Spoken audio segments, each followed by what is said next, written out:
Barbie Fortesa update. Yung post ni Barbie sa kanyang Instagram. Ito yung mga ganap ni Barbie sa buong January. Sabi ni Barbie, January, just when you think I can get any better, it does, it always does. Yan, napaka-busy ni Barbie at napaka-productive ng January ni Barbie. Napaka-busy, no? Congrats kay Barbie, may awards pa. At may endorsement shoot at nag-recording pa nga si Barbie. So, ito interview kay Barbie. Yes, para sa akin, ang natutunan ko sa character ni Concha at ni Catherine ay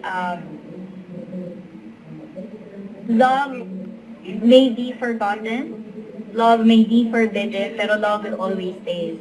Especially when it's true and authentic. Kumusta ang puso mo ngayong love month? Yes. Oo nga, love month nga. My heart is full and my heart is very happy. I really make time for myself. I made plans for Valentine's Day for myself. I'll spend it alone, just like last year. And I'm super, super happy. I'm surrounded with a lot of good friends.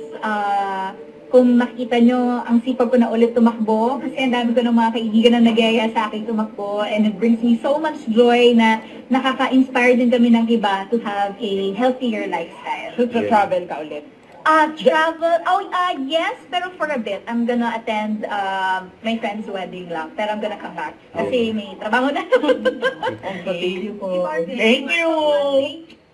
Don't forget to subscribe, click the notification bell for more updates, YouTube, Twitter, reaction, like, stay tuned for more videos.